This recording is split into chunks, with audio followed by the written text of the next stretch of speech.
யாரை பார்த்தாலும் tourist family நல்லா இருக்கு, டூரிஸ்ட் ஃபேமிலி நல்லா இருக்கு அப்படி இந்த படத்துல என்னதான் சொல்லியிருக்காங்க அப்படின்னு வந்து பாத்தீங்கன்னா, பெருசா நம்ம பெரிய கண்டென்ட் மாதிரி எல்லாம் எதுவுமே இந்த சங்கர் படத்துல வர்ற மாதிரி லஞ்சத்தை ஒழிக்கணும், அதே போல லோகேஷ் கனகராஜ் படத்துல வர்ற மாதிரி போதை மருந்து ஒழிக்கணும், அந்த மாதிரி எல்லாம் பெரிய விஷயத்துலயும் சொல்லிங்க. இதுல சொல்லியிருக்கக்கூடிய விஷயம் உங்களுக்கும் எனக்கும் பொருத்தமான ஒரு விஷயம். அதாவது அக்கம் பக்கத்து வீட்டுக்காரர்கிட்ட ஒரு நல்ல மனிதாபிமானத்தோட பழகுங்க, எல்லார்கிட்டையும் சோசியலா பழகுங்க, ஒரு நல்ல நட்புடன் பழகுங்க அப்படின்னு சொல்லியிருக்கக்கூடிய படம் தான் வந்து பாத்தீங்கன்னா இந்த டூரிஸ்ட் ஃபேமிலி. சசிகுமார், சிம்ரன் இவர்களோட நடிப்புல அபிஷந்த் அவர்களோட இயக்கத்துல வெளிவந்திருக்கக்கூடிய படம் தான் வந்து பாத்தீங்கன்னா டூரிஸ்ட் ஃபேமிலி.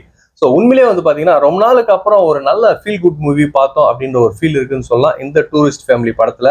தமிழ் சினிமாவில் கடந்த காலத்துல இப்போ ட்ரெண்டிங்கா இருக்கக்கூடிய விஷயங்கள்லாம் என்னன்னு வந்து பாத்தீங்கன்னா, பெரிய பெரிய ஹீரோக்களே நம்ம வச்சுக்கோம்னே, பெரிய பெரிய ஹீரோக்கள்லாம் வந்து பாத்தீங்கன்னா கஞ்சா, அதுக்கப்புறம் போதைப் பொருள், அதுக்கப்புறம் விக்ரம் படத்துல அந்த பீரங்கி எல்லாம் வந்து பாத்தீங்கன்னா துப்பாக்கி எடுத்து சுட்டுட்டு வர்றது. ஸோ சூர்யா அவர்கள் இப்போ ரெட்ரோ படத்துல கூட வந்து பாத்தீங்கன்னா அந்த கையை வெட்டுறது, கழுத்தை வெட்டுறது. ஸோ இந்த மாதிரி வயலன்ஸ் இருக்கக்கூடிய கண்டென்ட் தான் வந்து பாத்தீங்கன்னா பெரிய பெரிய ஆர்டிஸ்ட் எல்லாம் எடுத்து நடிச்சிட்டு இருக்காங்க. தொடர்ந்து இந்த மாதிரி படங்களே அது இதுக்கு பிள்ளையார் சுழி போட்ட படம் வந்து பாத்தீங்கன்னா நம்ம கனடால இருந்து வந்த கேஜிஎஃப் திரைப்படத்தை பத்தி சொல்லலாம். ஆனா இதுல இருந்து ஒரு விதிவிலக்கா வந்து திரும்பவும் தமிழ் சினிமா உயிர் தெழுந்திருக்கு அப்படின்னா மெய்யழகன், டூரிஸ்ட் ஃபேமிலி இந்த மாதிரி படங்களை சொல்லாங்க.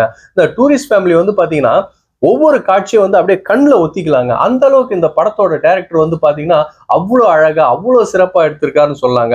படம் ஆரம்பிச்சதுல இருந்து படம் முடிகிற வரைக்கும் வந்து பாத்தீங்கன்னா நம்ம அந்த தேட்டர்ல அந்த சீட்டை விட்டு நகரவே முடியாதுங்க. அந்த அளவுக்கு ஒவ்வொரு காட்சியும் வந்து அழகா பண்ணியிருக்காருன்னே சொல்லலாம். படத்துல வந்து பாத்தீங்கன்னா காமெடியா இருந்தாலும் சரி, காதலா இருந்தாலும் சரி, ஆக்ஷன் சீனா இருந்தாலும் சரி, மனித நேயத்தை பத்தி காட்டக்கூடிய காட்சிகளா இருந்தாலும் சரி, எல்லாமே ஒரு தொய்வு இல்லாம ஜனங்க வந்து அப்படியே இன்ட்ரெஸ்டா ஸ்கிரீன்ல கண்ணை வச்சு பாக்குற அளவுக்கு ரொம்ப நிதானமா ரொம்ப அழகா படமாக்கியிருக்காருன்னே சொல்லலாம் இந்த படத்தோட இயக்குனர்.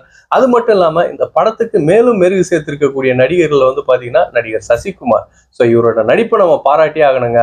ஒரு காலத்துல சுப்பிரமணியபுரம், நாடோடிகள் இந்த படம்லாம் வந்தப்ப நம்ம அவரை தலைமையில தூக்கி வச்சு கொண்டாடணும்.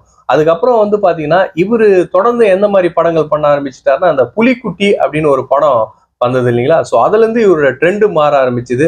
இதுக்கிடையில வந்து பாத்தீங்கன்னா திரும்பவும் இவர் கம்பேக் கொடுத்த படம்னு சொல்லணும்னா அயோத்தி திரைப்படத்தை சொல்லலாம். ஸோ அயோத்தியில இருந்து நந்தன், கருடன், இப்போ வந்து இருக்கக்கூடிய இந்த டூரிஸ்ட் ஃபேமிலி இந்த மாதிரி திரைப்படங்கள்லாம் வந்து பாத்தீங்கன்னா இயக்குனர் சசிகுமார் அவர்கள் ரொம்ப அழகா தன்னுடைய நடிப்பை வெளிப்படுத்திருக்காருன்னு சொல்லாங்க.